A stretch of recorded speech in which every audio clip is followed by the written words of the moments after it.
अस्सलाम वालेकुम dear students, कैसे हैं आप लोग। मैं उम्मीद करती हूँ कि आप लोग खैरियत से होंगे।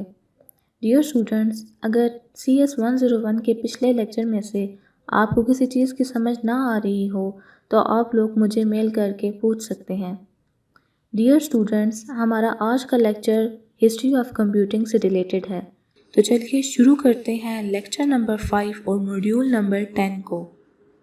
Roots of computing. Here we will see how we move from mechanical driven machine to electronics driven machine computer. Dear student, यहाँ पर हम ये देखेंगे कि हमने मैकेनिकल ड्रिवन मशीन से इलेक्ट्रिकल ड्रिवन मशीन तक का सफ़र कैसे तय किया। कंप्यूटर की जो पहली किस्म थी वो मैकेनिकल तरीके से चलती थी और आज के कंप्यूटर इलेक्ट्रॉनिक डिवाइसेस की मदद से चलते हैं। ये सफ़र हमने कैसे तय किया, चलिए चलकर देखते हैं। नेक्स्ट है abacus. One of the earlier computing devices was the abacus. History tell us that it probably had its roots in ancient China and was used in the early Greek-Roman civilization. The machine is quite simple, consisting of beads strung on rods that are in turn mounted in a rectangular frame as shown in the figure. Dear student, जब हम history of computing की बात करते हैं तो सबसे पहले जिस मशीन का नाम हमारे जहन में आता है उसका नाम है अबैकस। अगर आप तीर के निशान के बिल्कुल नीचे देखें तो जो पिक्चर आप लोग देख रहे हैं ये अबैकस है। डियर स्टूडेंट्स, ये एक मुस्ततील नुमा लकड़ी का फ्रेम होता है जिसमें लंबी लंबी तारों के अंदर हड्डियों या लकड़ी से बने छोटे छोटे पीसेस डाल दिए जाते थे। ये मशीन कैलकुलेशन के काम आती थी। इसका ताल्लुक चाइनीज़ और रोम के साथ जोड़ा जाता है कि ये मशीन उस दौर से इस्तेमाल में आ रही है। नेक्स्ट है टेक्नोलॉजी ऑफ गियर्स।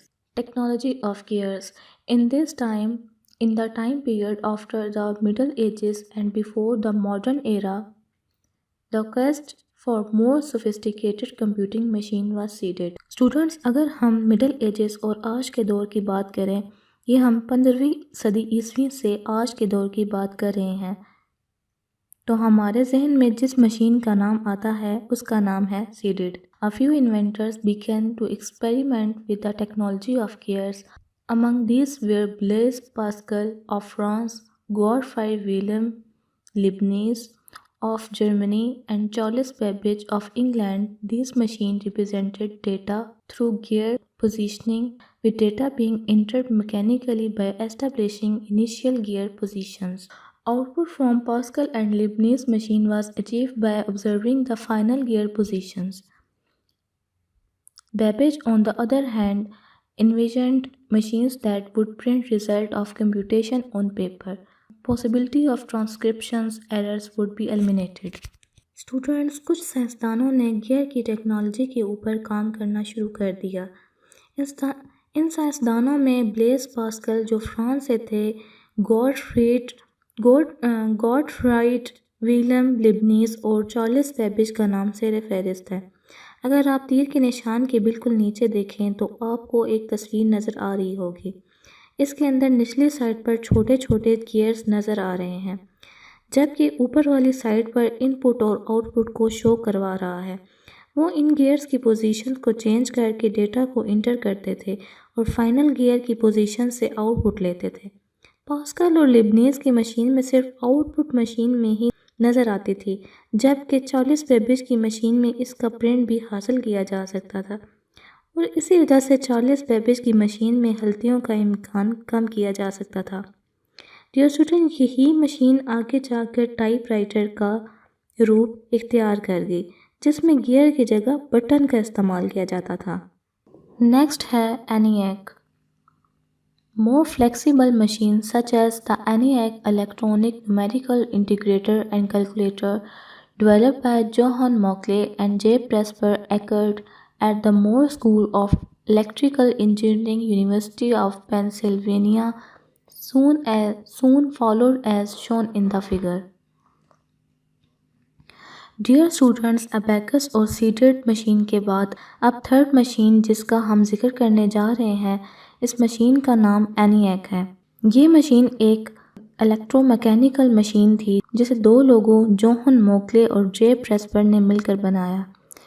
पीछे हमने जितनी भी मशीन पढ़ी हैं उनको मैकेनिकल तरीके से इनपुट या आउटपुट ली जाती थी, जबकि इस मशीन के अंदर इनपुट के लिए इलेक्ट्रॉनिक्स आलात का इस्तेमाल किया जाता था। नेक्स्ट है fact sheet of ENIAC. Dear student, ये मशीन 1800 स्क्वायर फीट की जगह घेरती थी। 20,000 वैक्यूम ट्यूब्स और 1500 रिलेज का इस्तेमाल किया जाता था। इस तरह 10,000 कैपेसिटर, 70,000 रजिस्टर, 200 किलोवाट इलेक्ट्रिसिटी और 30 टन का वज़न रखती थी। इस मशीन की कीमत $4,87,000 जो कि पाकिस्तान में 62.5 मिलियंस बनते हैं। नेक्स्ट हम स्टार्ट करने लगे हैं मॉड्यूल नंबर 11 को।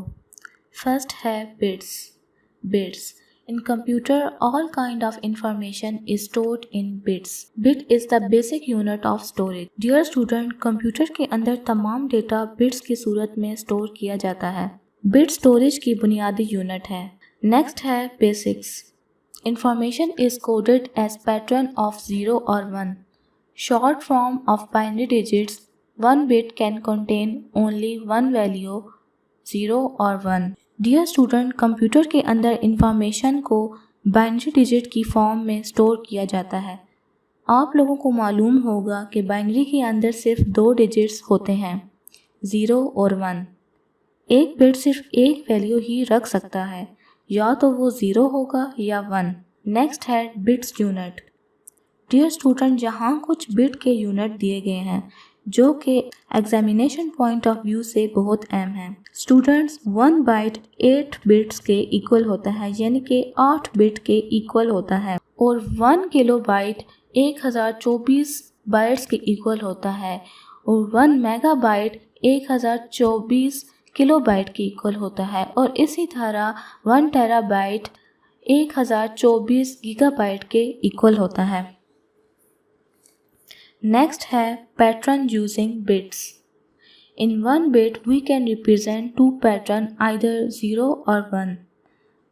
डियर स्टूडेंट, जब हम 1 bit की बात करते हैं तो वो 2 पैटर्न बनाता है जो कि 0 और 1 है। इसी तरह जब हम 2 bit की बात करते हैं तो वो 4 पैटर्न बनाएगा। जैसा कि मैंने हाईलाइट किया हुआ है, इस पिक्चर में नज़र आने वाला पैटर्न 2 बिट्स और 4 पैटर्न पर मुश्तमिल है। इसी तरह 3 बिट मिलकर 8 पैटर्न बनाती है। इसको इस तरह नापा जाता है, 8 बिट को हम 2 की पावर में रखते हैं। 2 की पावर 1 2 के इक्वल है। इसी तरह 2 की पावर 2 4 के इक्वल है, और 2 की पावर 3 8 के इक्वल है। इसी तरह 2 की पावर 8 256 पैटर्न्स बनाती है।